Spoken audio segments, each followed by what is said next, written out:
नमस्कार दोस्तों, आइए जानते आज मध्य प्रदेश की बड़ी खबरें।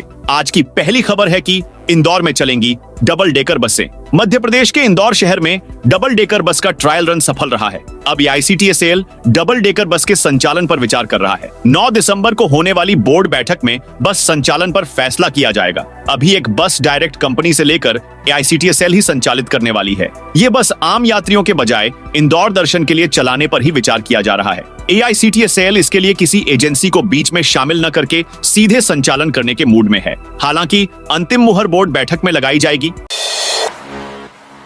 डॉक्टरों की कमी के चलते अब नहीं रुकेंगे जरूरी ऑपरेशन। जिले के सरकारी अस्पतालों में डॉक्टरों की कमी के चलते मरीजों को होने वाली परेशानी और रेफर करने की स्थिति को देखते हुए अब प्राइवेट स्पेशलिस्ट डॉक्टर सरकारी अस्पताल में मरीजों का इलाज करेंगे। रोगी कल्याण समिति के माध्यम से प्राइवेट स्पेशलिस्ट डॉक्टर को अनुबंधित किए जाने के आदेश जारी हो गए हैं। आदेश अनुसार अनुबंध की अवधि 1 वर्ष के लिए होगी, जिसे प्रदर्शन और पारस्परिक सहमति के आधार पर नवीनीकृत किया जा सकेगा। एमपी सरकार का नया आदेश भ्रष्टाचारियों पर लगाम लगेगा। मध्य प्रदेश में अब भ्रष्टाचार करने वाले बच नहीं पाएंगे, फिर चाहे वो किसी सरकारी दफ्तर में बैठे बड़े अफसर ही क्यों न हो। दरअसल मध्य प्रदेश की मोहन यादव सरकार ने भ्रष्टाचार के खिलाफ जीरो टॉलरेंस की नीति पर काम करना शुरू कर दिया है। इसी कड़ी में अब सरकार ने प्रदेश के सभी सरकारी दफ्तरों में एक शिकायत पेटी लगाने का फैसला लिया है। ये शिकायत पेटी दफ्तरों के बाहर लगी होगी, जिसमें कोई भी भ्रष्टाचार के खिलाफ शिकायत पत्र डाल सकेगा। एमपी के पूर्व गृह मंत्री का निधन। मध्य प्रदेश के पूर्व गृह मंत्री और वरिष्ठ कांग्रेस नेता भारत सिंह का निधन हो गया है। बताया जा रहा है कि भारत सिंह बीते कुछ दिनों से बीमार थे। निधन की खबर फैलते ही प्रदेश के राजनीतिक गलियारों में शोक की लहर दौड़ पड़ी है। मिली जानकारी के अनुसार कांग्रेस नेता का अंतिम संस्कार शनिवार को किया जाएगा। ये भी जान लें कि भार सिंह एमपी के पूर्व सीएम अर्जुन सिंह के कार्यकाल में मंत्री रहे हैं। शुक्रवार सुबह कांग्रेस के कद्दावर नेता और प्रदेश के पूर्व गृह एवं उद्योग मंत्री भारत सिंह का निधन हो गया। भारत सिंह बीते कुछ दिनों से बीमार चल रहे थे। इन्हें इलाज के लिए अस्पताल में भर्ती कराया गया था। आज उनका निधन हो गया है।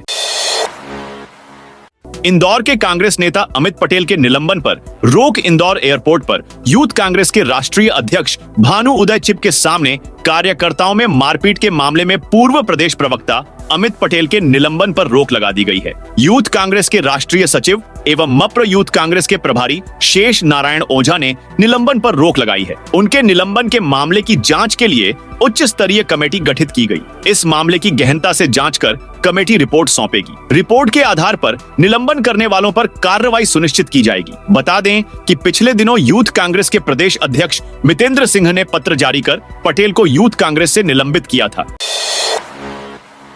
महाकाल भक्तों के लिए बड़ी खबर। मध्य प्रदेश के उज्जैन के प्रसिद्ध बाबा महाकाल के भक्तों के लिए इस वक्त की बड़ी खबर सामने आई है। दरअसल 26 दिसंबर से 2 जनवरी के बीच महाकाल मंदिर में भस्म आरती की ऑनलाइन बुकिंग नहीं की जा सकेगी। ऑनलाइन बुकिंग बंद रहने के चलते महाकाल भक्त भस्म आरती के लिए 8 दिनों तक सिर्फ ऑफलाइन आवेदन ही कर सकेंगे। ऑनलाइन बुकिंग के तहत 1400 स्लॉट उपलब्ध होते हैं, जबकि ऑफलाइन बुकिंग के लिए सिर्फ 300 स्लॉट ही मिलते हैं।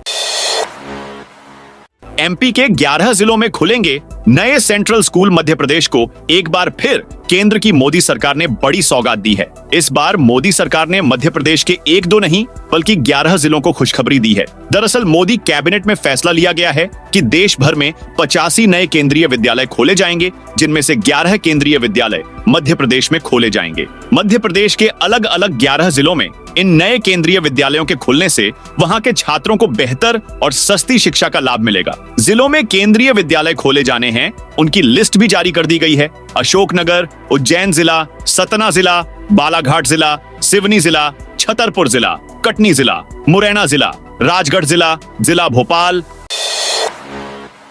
भोपाल में पहली बार संविधान का अखंड पाठ। भोपाल में पहली बार संविधान का अखंड पाठ हो रहा है। संविधान निर्माता भीमराव अंबेडकर के परिनिर्वाण दिवस पुण्यतिथि के मौके पर भोपाल के सेकंड स्टॉप स्थित अंबेडकर जयंती मैदान पर शुक्रवार सुबह 9 बजे से रात 9 बजे तक अखंड संविधान पाठ किया जा रहा है।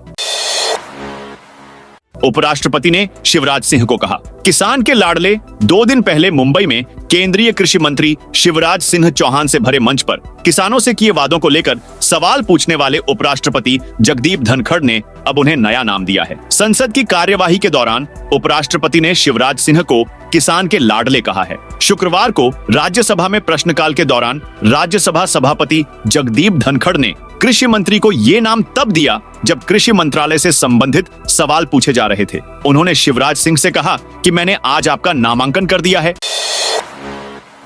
12,670 मिनी आंगनवाड़ी केंद्रों पर होगी नियुक्ति। मध्य प्रदेश में आंगनवाड़ी कार्यकर्ता और सहायिकाओं की भर्ती की जानी है। इस बार सभी पदों की नियुक्ति एमपी ऑनलाइन पोर्टल के माध्यम से की जाएगी। नियुक्तियों के मामले में बड़ा अपडेट सामने आया है। राज्य सरकार ने प्रदेश के 12,670 मिनी आंगनवाड़ी केंद्रों को उन्नत कर दिया है। इन मिनी आंगनवाड़ी केंद्रों को पूर्ण आंगनवाड़ी केंद्र बनाने का निर्णय हाल ही में मंत्री परिषद द्वारा लिया गया था। सभी केंद्रों पर कार्यकर्ता और सहायिकाओं की नियुक्ति होगी। प्रत्येक केंद्र पर एक आंगनवाड़ी कार्यकर्ता और सहायिका के पद स्वीकृत किए गए हैं। एमपी सरकार पर जुर्माना। सुप्रीम कोर्ट ने मध्य प्रदेश सरकार पर 1 लाख रुपए का जुर्माना लगाया है। जुर्माना लगाने के साथ ही कोर्ट ने यह भी आदेश दिया है कि जिम्मेदार अधिकारियों के वेतन से कटौती कर नुकसान की भरपाई की जाए। पूरा मामला सुप्रीम कोर्ट में दायर की गई अपील में देरी से जुड़ा है। सुप्रीम कोर्ट ने कहा है कि अपील में देरी के लिए अधिकारियों की उदासीनता जिम्मेदार है और इसके कारण सरकारी खजाने को नुकसान हुआ है। बिजली उपभोक्ताओं को मिलेगी नई सुविधा। मध्य प्रदेश पश्चिम क्षेत्र विद्युत वितरण कंपनी ने स्मार्ट मीटर से जुड़े उपभोक्ताओं को एक और सुविधा प्रदान की है। यदि किसी स्मार्ट मीटर से संबंधित उपभोक्ता का कनेक्शन बकाया बिल राशि तय समय तक जमा नहीं करने पर ऑटोमेटिक कटता है, तो ऑनलाइन कैशलेस तरीके से बिल भरते ही उसका कनेक्शन कुछ मिनट में ही पूर्ण जुड़ जाएगा। उसे बिजली कार्यालय आने या किसी को फोन करने जमा रसीद भेजने की आवश्यकता नहीं होगी। एमपी में बनेगा 15,000 करोड़ का 6 लेन अहम सड़क परियोजना आकार ले रही है। एमपी के सिवनी जिले में लखनादौन, छपारा, सिवनी से होते हुए बालाघाट, रजे गांव से होकर छत्तीसगढ़ के राजनांद गांव तक 6 लेन ग्रीनफील्ड एक्सप्रेसवे परियोजना प्रस्तावित है। 15,000 करोड़ रुपए का यह प्रोजेक्ट न केवल कई महानगरों से गुजरेगा बल्कि एमपी को उत्तर में देश की राजधानी दिल्ली और दक्षिण के राज्यों से भी जोड़ेगा। प्रोजेक्ट के संबंध में सिवनी बालाघाट सांसद भारतीय पारधी ने गुरुवार को केंद्रीय सड़क परिवहन मंत्री नितिन गडकरी से चर्चा की। एमपी को जल्द मिल सकती है 2 नई रेल लाइनों की सौगात। अगर सब कुछ ठीक रहा तो मध्य प्रदेश को जल्द ही 2 नई रेल परियोजनाओं की सौगात मिल सकती है। दरअसल खरगोन बड़वानी लोकसभा सांसद गजेंद्र पटेल ने संसद के शीतकालीन सत्र में बुधवार को अलीराजपुर बड़वानी और खरगोन खंडवा नई रेल परियोजनाओं को जल्द स्वीकृति देने की मांग की है। इस दौरान सांसद गजेंद्र पटेल ने इंदौर मनमाड़ रेल परियोजना को मिली स्वीकृति के लिए केंद्र सरकार व रेल मंत्रालय का आभार भी जताया है। महाकुंभ स्पेशल ट्रेन की बुकिंग शुरू। उत्तर प्रदेश के प्रयागराज में साल 2025 में होने वाले महाकुंभ की तैयारियां लगभग पूरी हो चुकी हैं। 13 जनवरी से शुरू होने वाले इस महाकुंभ में शामिल होने पूरे देश से लोग पहुंचेंगे और मध्य प्रदेश से भी लाखों लोगों के महाकुंभ में पहुंचने की संभावना है, जिसे देखते हुए इंडियन रेलवे ने मध्य प्रदेश के इंदौर से प्रयागराज के लिए स्पेशल भारत गौरव ट्रेन चलाने का निर्णय लिया है और IRCTC ने इसकी बुकिंग भी शुरू कर दी है। इंदौर से प्रयागराज महाकुंभ के लिए जो स्पेशल भारत गौरव ट्रेन IRCTC चलाने जा रहा है वो 21 जनवरी 2025 को इंदौर स्टेशन से रवाना होगी। गीता भवन बनाने 2,875 करोड़ खर्च करेगी सरकार। मध्य प्रदेश सरकार सभी 413 नगरीय निकायों में गीता भवन बनाएगी। शुरुआत 11 दिसंबर को गीता जयंती के अवसर पर हो सकती है। नगरीय विकास और विकास विभाग ने इन गीता भवनों के निर्माण में 2,875 करोड़ रुपए खर्च करने का प्रस्ताव तैयार किया है। सभी निकाय क्षेत्रों में यह भवन 3 सालों में बनाए जाएंगे। मुख्यमंत्री मोहन यादव ने 11 दिसंबर को गीता जयंती के दिन से प्रदेश में जन कल्याण पर्व मनाने का फैसला किया है। परीक्षा के दौरान यात्रियों की सुविधा के लिए विशेष ट्रेन रेल प्रशासन द्वारा यात्रियों की सुविधा और परीक्षा के दौरान अतिरिक्त भीड़ को ध्यान में रखते हुए गाड़ी संख्या 0-9015/0-9016 कटनी साउथ बीना कटनी साउथ अनारक्षित विशेष ट्रेन का संचालन किया जा रहा है। यह विशेष ट्रेन 8 दिसंबर 2024 से 13 दिसंबर तक 2024 तक दोनों दिशाओं में कुल 6 ट्रिप्स के लिए उपलब्ध रहेगी।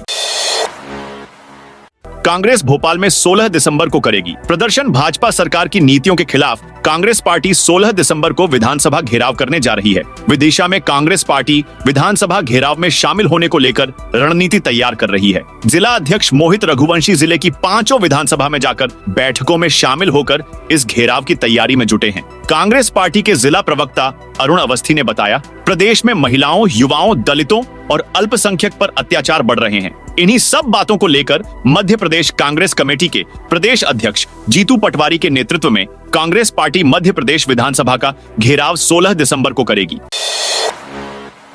50,000 की रिश्वत के मामले में दोनों पुलिसकर्मी सस्पेंड। लोकायुक्त इंदौर ने गुरुवार को लालबाग थाने में पदस्थ प्रधान आरक्षक पवन शर्मा को 50,000 रुपए की रिश्वत लेते हुए रंगे हाथों गिरफ्तार किया था। खास बात यह है कि यह रिश्वत पवन शर्मा ने नहीं मांगी थी, बल्कि नेपानगर थाने में पदस्थ प्रधान आरक्षक दयाराम सिलवेकर ने उसे एक व्यक्ति से 50,000 रुपए लेने को कहा था, लेकिन रिश्वत की रकम लेने गया पवन शर्मा लोकायुक्त के हत्थे चढ़ गया।